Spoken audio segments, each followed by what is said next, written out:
Segmen gue sales sombong. Kalau yang lain kan sales-sales yang ngeluh-ngeluh gitu tuh. Oke, waktunya kita ngobrol santai bareng saya Mas Krisdianto dan Bareng gua Andri di channel YouTube gua di Andri Speed. channel YouTube gue di BYD Smart Drive. Oke. Kali ini kita mau ngobrolin apa nih, Mas? Mau ngobrolin apa nih? Mau ngobrolin produk terbaru kita atau mau ngobrolin apa? Kayaknya sih lebih yang lagi booming sih Etowan ya. Etowan ya? Mas Andri, Etowan kan lagi booming nih. Harganya berapa? Harganya mulai di 195 juta untuk tipe dynamic dan tipe premium itu di harga 235 juta. 235 juta, 195 juta Etowan dapat mobil listrik. Betul. Oke, kalau untuk range-nya berapa, Mas? Range-nya untuk yang tipe dynamic itu di 300 kilo, untuk yang tipe premium itu di 380 kilo, Mas Kris. 380 kilo. Terus itu Mas yang Kris, harga 235. tahu nggak kenapa BYD Etowan ini di event Gias, kenapa dia bisa bom, bisa meledak dibanding mobil-mobil S lainnya? Kenapa Mas Kris? Kalau dari pandangan Andri ya sebagai sales BYD sih, karena pertama dari bicara harga ya. Oke. Harganya tuh dibilang murah enggak, dibilang mahal enggak, tapi sangat kompetitif di harganya segitu, Mas. Banyak banget tuh saingannya, Mas. Kayak contoh kayak brand-brand sebelah kan.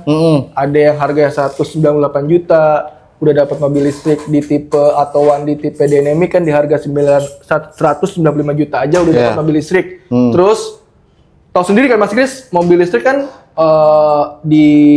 mungkin di beberapa pikiran Bapak Ibu kan mobil itu kan identik dengan harga yang mahal ya. Iya, betul. Nah, BYD ini menawarkan dengan Etowan ini dengan harga yang sangat terjangkau ya.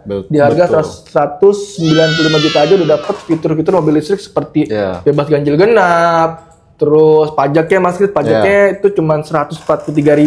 Coba Bapak Ibu bayangkan apabila Bapak atau Ibu nih beli mobil yang harga range 200 juta untuk tipe S aja, itu pajak per tahunnya estimasi sekitar 3 jutaan Mas Kris. Betul sekali. Jauh lebih irit banget sih. Betul sekali.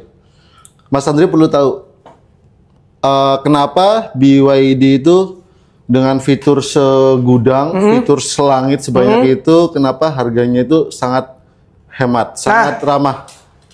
Ini sih pertanyaan yang sangat menarik ya. Kalau yang Andri tahu sih, kenapa BYD itu harganya bisa dibilang relatif murah ya? Yang pertama sih, BYD itu dapat subsidi dari pemerintah China sih yang pertama itu ya. Terus yang kedua, ini menurut pandangan Andri ya. Yang kedua, pasar di Cina tuh terlalu persaingan di sana Mas. Jadi persaingan di Cina tuh memang terlalu kompetitif ya maksudnya. Kayak ada banyak brand-brand lain. Jadi mereka tuh beradu kayak perang pasar Mas. Mana brand mana yang kasih harga terbaik dengan kualitas terbaik. Betul. Iya, kan nggak bisa dipungkiri juga ya karena BYD ini kan sudah nomor 1 EV di dunia Mas. Betul. Saya tambahin Mas Andri. Kenapa? Jadi kemarin tuh saya pameran ada yang nanya tuh ke saya. Mas, kenapa sih mobil listrik khususnya BYD itu harganya itu lebih murah dibanding dengan kompetitor? Padahal dari build-nya, fitur-fitur smartnya itu lebih bagus daripada kompetitor. Kenapa? Saya jawabnya gini, Mas.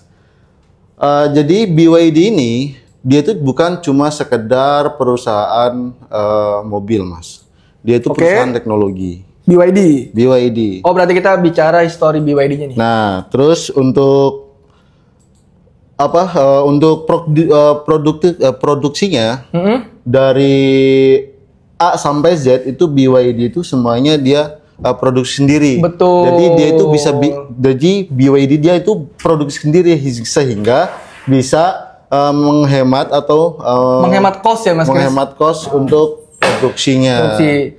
Jadi terus Mas Kris bisa jadi sih nanti di tahun 2026 kan pabrik BYD kan bakal buka yang di Subang tuh Mas ya. Nah, betul.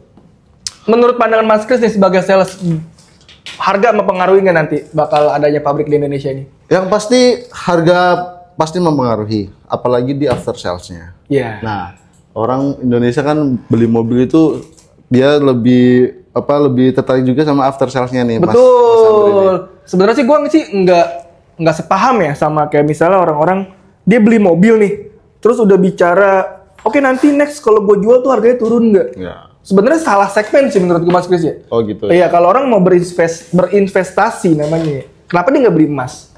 Oke. Ya dong. Maksudnya nggak sepaham sama pikiran gue gitu, Mas. Orang mau investasi tapi dia beli kendaraan. Kenapa dia nggak beli emas, nggak beli rumah? Oke. Kalau misalnya emang tujuannya itu buat berinvestasi ya. Iya. Sebenarnya sih kalau di zaman sekarang ya, orang beli mobil itu bukan bicara lagi yang namanya investasi, udah bicara lagi yang namanya kebutuhan sih Mas Kris. Kebutuhan. Iya, betul. sekarang gini Mas Kris. Contoh anak gua 3, gua pasti udah sangat membutuhkan mobil ya dengan harga yang ya di bawah 200 juta. Pasti itu kan banyak yang di luar juga kan ingin membutuhkan mobil yang harga terjangkau. Betul. Bisa muat banyak.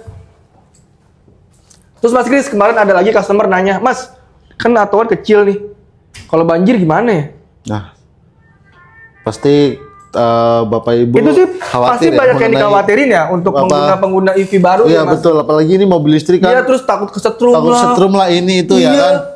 Jadi tenang aja Mas Andri, BYD e-tron ini dia itu sudah menggunakan blade baterai.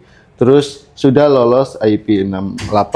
Iya. Jadi dia itu bisa pernah diuji lolos IP68, diuji direndam dalam keadaan 1 meter ya, melewati genangan 1 meter selama 30 detik. Nah, untuk Bapak Ibu yang masih penasaran, di Gias 2025 tuh ada Mas Kris untuk demo karnya tuh yang masuk ke genangan air tuh sedalam 40 sampai 50 cm tuh. Ya. Banyak kok yang sudah viral juga di TikTok itu yang mobil-mobil EV khususnya BYD yang lewatin genangan banjir itu udah banyak. Tapi menurut Mas Kris, BYD Atto One ini bakal meledaknya lama atau kayak mobil-mobil yang lain tuh hanya meledaknya ya sebulan 2 bulan aja? Kita pasti meledaknya lama ya. Optimis karena ya. Kita BYD itu dia tuh sangat mendongkrak penjualan EV di Indonesia. Udah gitu harga sih Mas Kris ya. BYD Atto One itu kan harganya sangat ya terjangkau lah ya. Dengan banyak segmen Mas Kris, kayak contohnya tuh segmen LCGC. Betul. Pasti dia merasa ya sedikit terganggu lah dengan hadirnya BYD Atto One ini nih. Terus apa lagi Mas Kris yang mau dibahas nih? Apalagi ya Mas ya? Paling sih kita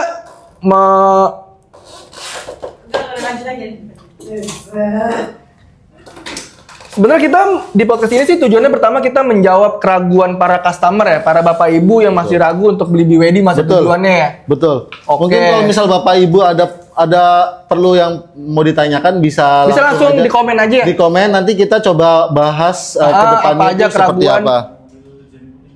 Seperti itu. Oke, gitu aja. untuk episode perdana ya Mas Kris ya. Episode perdana. Kalau banyak yang nonton, banyak yang komen, kita lanjut ya. Kita bakal menjawab semua keraguan Bapak Ibu sebelum beli mobil BYD. Untuk Bapak Ibu yang mau test drive atau tanya-tanya promo, bisa langsung ke nomor Andre yang ada di sini. Dan juga nomor Kris yang ada di sini. Paling itu aja Mas Kris ya. Jangan lupa di like, di subscribe video kita berdua supaya kita makin semangat bikin videonya. Terima kasih yang sudah menonton. Terima kasih.